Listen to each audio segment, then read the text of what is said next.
Good morning, this is the Paradise Unicorn Priestess bringing you day 258 of A Course in Miracles, the Yin translation, where we use female words. This would be September 15th if you're starting at the new year. The new interpretation. Would God have left the meaning of the world to your interpretation? If she had, it has no meaning, for it cannot be that meaning changes constantly and yet is true. The Holy Spirit looks upon the world as with one purpose, changelessly established, and no situation can affect its aim, but must be in accord with it, for only if its aim could change with every situation could each one be open to interpretation, which is different every time you think of it. You add an element into the script you write for every minute in the day, and all that happens now means something else. You take away another element, and every meaning shifts accordingly. What do your scripts reflect except your plans for what the day should be? And thus you judge disaster and success, advance, retreat, and gain, and loss. These judgments all are made according to the roles the script assigns. The fact that they have no meaning in themselves is demonstrated by the ease with which these labels change with other judgments made on different aspects of experience. And then, in looking back, you think you see another meaning in what went before. What have you really done except to show there was no meaning there? But you assigned a meaning in the light of goals that change, with every meaning shifting as they change.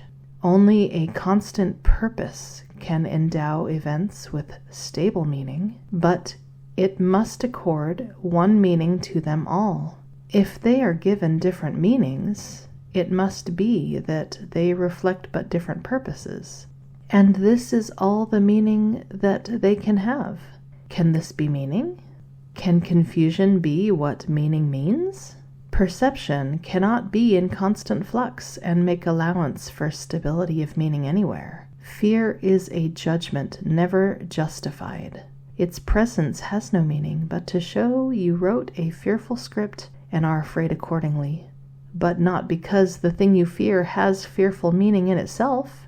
A common purpose is the only means whereby perception can be stabilized, and one interpretation given to the world and all experiences here. In this shared purpose is one judgment shared by everyone and everything you see. You do not have to judge, for you have learned one meaning has been given everything, and you are glad to see it everywhere. It cannot change because you would perceive it everywhere, unchanged by circumstance. And so you offer it to all events, and let them offer you stability.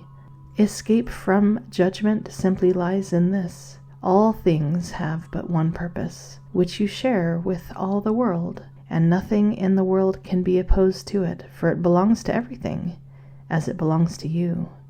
In single purpose is the end of all ideas of sacrifice, which must assume a different purpose for the one who gains and her who loses. There could be no thought of sacrifice apart from this idea, and it is this idea of different goals that makes perception shift and meaning change.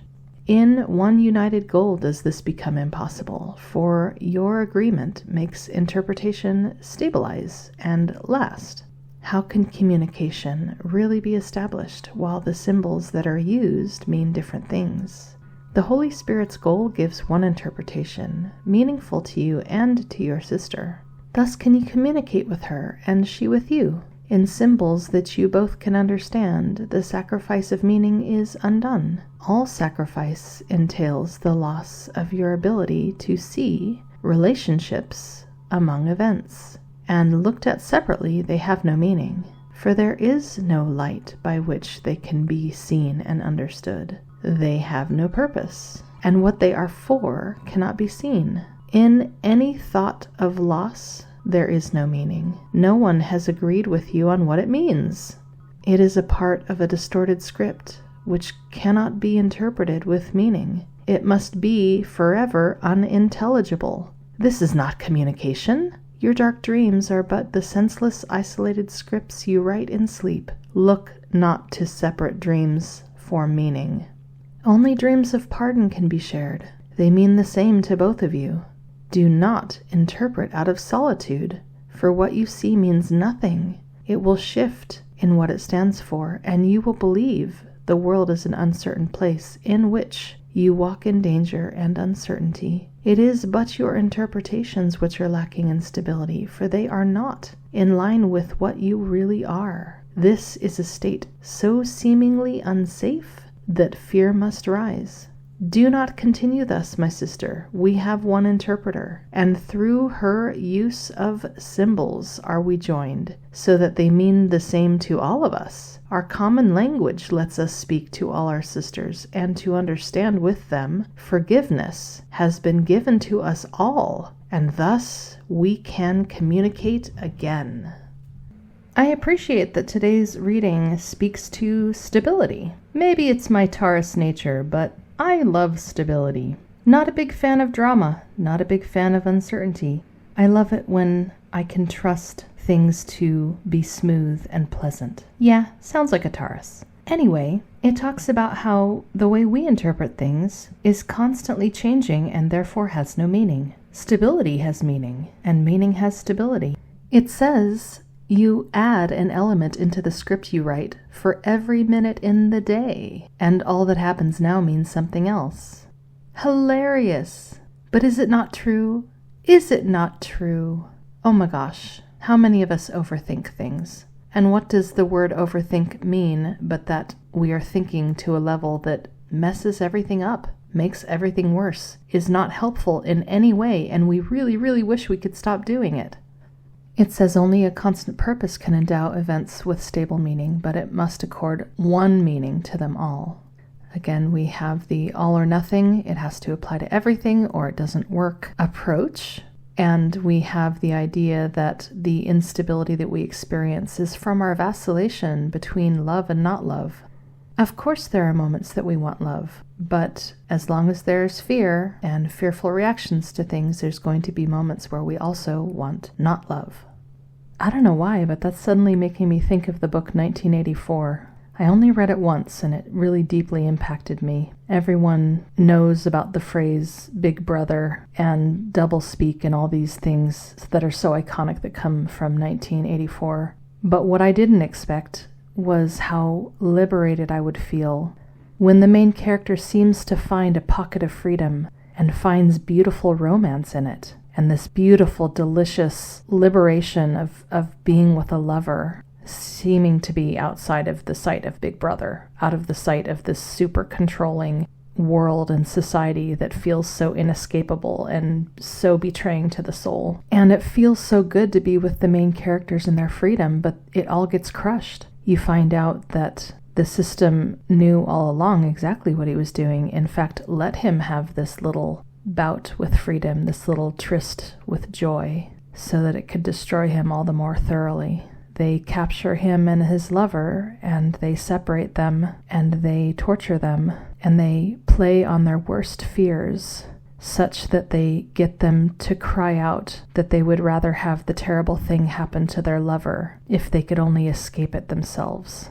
And thus they have betrayed each other because of the pressure of the system. It's so heartbreaking. And then they're both released, and their love has been destroyed. Their connection has been destroyed because of the way they betrayed each other and know it deep down. And the big bad guy talks to the main character and explains that humanity will never break out of the system of control that they have created because they understand human nature too well, and they know how to break humans too well and play upon their fears and their tendency to withdraw into separation when they're afraid and not connect with love. It's a world devoid of the loving connection, except for that brief moment that the character seems to have discovered without the control system, but it turns out the control system let him have it so it could break him.